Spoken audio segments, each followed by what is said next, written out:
আমার মরণ আসিবে কখন কেউ তো জানে না, আমার মরণ আসিবে কখন কেউ তো জানে না।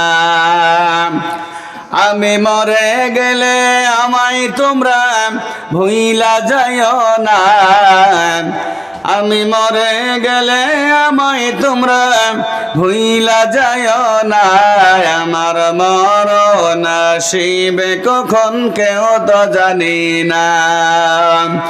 এই পৃথিবী চিরজীবন থাকার জায়গা নাই, অন্ধকার কবর যে আমার আসল ঠিকানা। ঠিকানা বলুন। এই পৃথিবী চিরজীবন থাকার জায়গা নাই, অন্ধকার কবর যে আমার আসল ঠিকানা। সবে রেখে আমায় চলে যাবে, সঙ্গে হবে না। সবে রেখে আমায় চলে যাবে, সঙ্গে হবে না।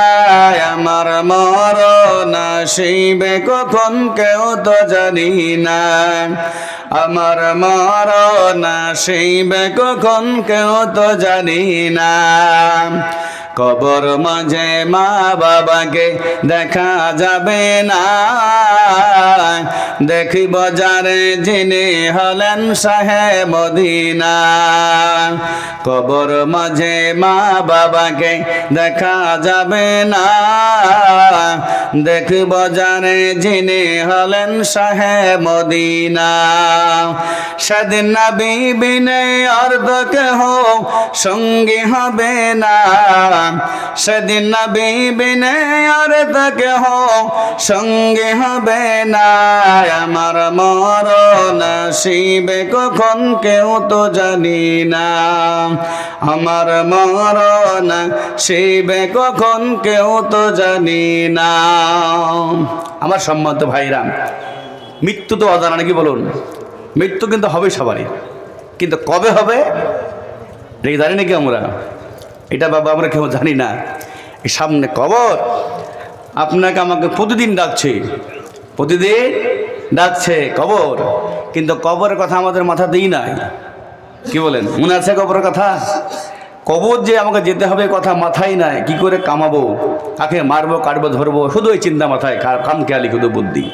কিন্তু সামনে যে ভয়ঙ্কর কবর আপনার আমার সামনে আছে, এটা যদি মাথায় একটু মানুষ চিন্তা করে দিনে একবার মনে রাখে, তো ওই মানুষটা আল্লাহর ওলি হয়ে যাবে। ধরে বলুন সুবহানাল্লাহ। ওই মানুষ আল্লাহর ওলি হয়ে যাবে। আমার সম্মানিত ভাইরা, যেই কথা বলছিলাম, আল্লাহ পাক রব্বুল আলামিন কোরআনে কারিমের মধ্যে বলেছে নাকি মুসসালাত, নামাজ কায়েম করো। এই আয়াতটা এক জায়গায় নাই, দুইবার নাই, আল্লাহ 82 বার বললেন। আমেরিকার বিশ্ববিদ্যালয়, নাম তার বিংহামটন বিশ্ববিদ্যালয়, ওই বিশ্ববিদ্যালয়ের 27 জন খ্রিস্টান অধ্যাপক আয়াতটা নিয়ে চিন্তায় মগ্ন হয়ে গেল। কেন এতবার আল্লাহ আয়াতটা বললেন? আরে আয়াতটা কেনই বা এতবার আল্লাহ বললেন? আর আল্লাহ নবী মুহাম্মদ রাসূলুল্লাহ সাল্লাল্লাহু আলাইহি ওয়াসাল্লাম কেনই বা 5 ওয়াক্ত নামাজ কায়েম করতেন? এই নামাজের মধ্যে কি আছে একবার আমাদের দেখতে হবে, জানতে হবে। 27 জন দ্বারা বিজ্ঞানী, খ্রিস্টান বিজ্ঞানী এক জায়গা হয়ে গেল। যেমন করে আমরা মুসলমানেরা অজু করে আপনার তাহরিমা বাঁধি, আল্লাহু আকবার তাহরিমা বাঁধি, সূরা কিরাত পড়ি, এমনি করে তাহরিমা বেঁধে অজু করে আল্লাহু আকবার বলে যখন জমিনের বুকে সিজদা করলো, সিজদা করার পর বলল সুবহানা রাব্বিয়াল আলা, সুবহানা রাব্বিয়াল আলা। তোমার জাত বড় পবিত্র, পাখি যে বয়ান করছেন। আমার সম্মানিত ভাইরা, যখন সেজদা হয়ে গেল, সেজদা থেকে মাথা উঠাইলেন। মাথা উঠানোর পরে একজন বিজ্ঞানী বলল, বল আল্লাহু আকবার বলে জমিনে যখন সেজদা করলি কি ফল পেলি বল? একজন বলল, ভাই রে, আমি যখন জমিনের বুকে আল্লাহু আকবার বলে সেজদা করলাম, সেজদা করার কারণে আমার পুরো শরীরে রক্তে জমাট হলো, চাপ হলো, মাথায় চাপ সৃষ্টি করলো। মাথায় থাকে ব্রেন কোষ। ব্রেন কোষ কোথায় থাকে আমাদের? মাথায় থাকে ব্রেন কোষ, ঘাড়ের একটু উপরে দেখবেন যে জায়গাটা একটু নিচে নুচুপ জায়গা, বসা ভাব, ওটা জায়গাটা ব্রেন আছে। তিনি বললেন, একজন বিজ্ঞানী বললেন, যখনই আল্লাহু আকবার বলে জমিনের বুকে সেজদা করলেন, সেজদা করার সঙ্গে সঙ্গে মাথায় রক্তের চাপ সৃষ্টি হলো, আর রক্তে মাথায় চাপের সৃষ্টি হওয়ার কারণে আমার ব্রেন তাজা হয়ে গেল। জোরে বলুন সুবহানাল্লাহ। সেজদা করার কারণে আমার রক্তের চাপ মাথায় সৃষ্টি করলো, আর চাপ সৃষ্টি হওয়ার কারণে মাথার ব্রেন তাজা হয়ে গেল। আরেকজন বলল, আমার একই রেজাল্ট। সবাই বলল, একের পর এক বলল, সেজদা করেছি, করার সঙ্গে সঙ্গে মাথার ব্রেন তাজা হয়ে গেছে। সবাই তারা বলল, যদি আল্লাহু আকবার বলে জমিনের বুকে সেজদা করা হয়, তাহলে আমরা যদি সেজদা করা হয়, সেজদা করলে যদি মাথার ব্রেন তাজা হয়ে যায়, আমরা আর বেঈমান থাকি কেন? আমরা গায়ের মুসলমান থাকি কেন? এক বাক্য পড়ল, লা ইলাহা ইল্লাল্লাহু মুহাম্মাদুর রাসূলুল্লাহ। এই কালেমা পড়ে 27 জন বিজ্ঞানী একসঙ্গে মুসলমান হয়েছেন। জোরে বলুন সুবহানাল্লাহ। আমার বন্ধুগণ জিকির করে, লা ইলাহা ইল্লাল্লাহ। জোরে, লা ইলাহা ইল্লাল্লাহ, লা ইলাহা ইল্লাল্লাহ। ইন্না আতাইনা কাল কাউসার, ইন্না আতাইনা কাল কাউসার, কাহা দিয়া আল্লাহ তাআলা নে। জোরে, লা ইলাহা, আর জোরে, লা ইলাহা, লা ইলাহা ইল্লাল্লাহু মুহাম্মাদুর রাসূলুল্লাহ। আমার সম্মানিত ভাইরা, মানুষকে পরকালের কথা বললে মানুষ চমকে ওঠে। কি গো বলে, পরকাল আবার কি আছে গো? পরকাল কি আছে? আছে না নাই গো? যদি পরকালের প্রতি বিশ্বাস স্থাপন না করা হয়, আল্লাহ পাক তাকে জাহান্নামে দিবেন।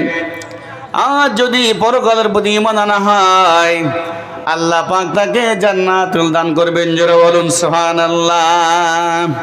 পৃথিবীর জমিনে অনেক মানুষ আছে রয়েছে, আল্লাহকে বিশ্বাস করে না, কবর বিশ্বাস করে না, হাসর বিশ্বাস করে না।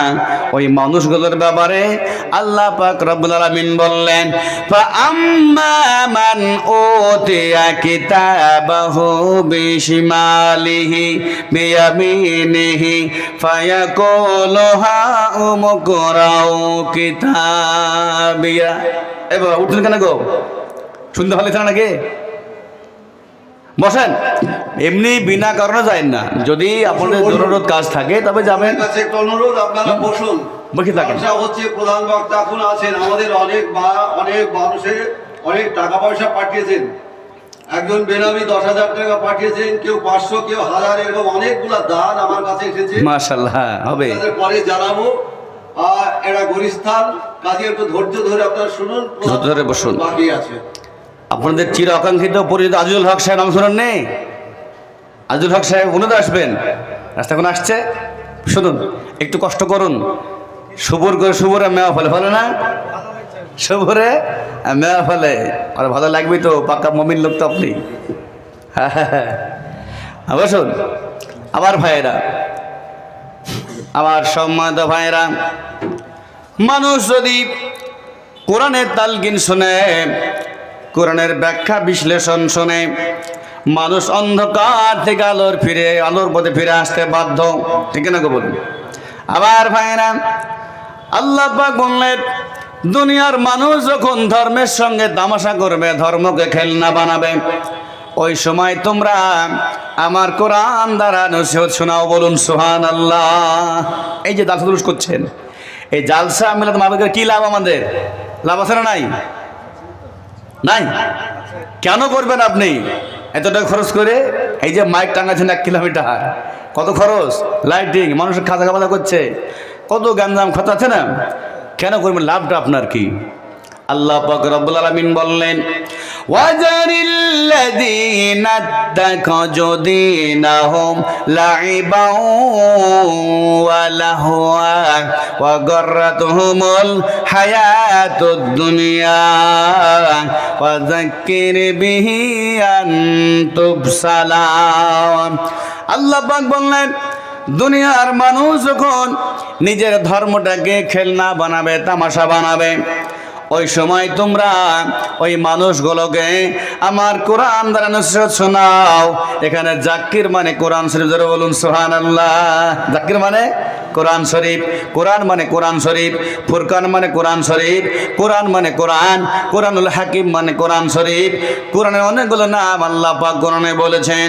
আমার সম্মানিত ভাইরা, দেখুন আমার ভাইরা, মানুষ যদি কোরআন শোনে, আর যদি প্রত্যেকটা মানুষের বাড়িতে বাড়িতে কোরআনে কারিম পৌঁছে যায়, অর্থ সমেত পৌঁছে যায়, মানুষ যদি সবাই কোরআনের শিক্ষা গ্রহণ করতে পারে, মানুষের কাছ থেকে কেমন করে বাতিল দূর হয়ে যায়, আর সেই মানুষগুলো অন্ধকার থেকে আলোর পথে বেরিয়ে চলে আসবে। ধরুন সুবহানাল্লাহ।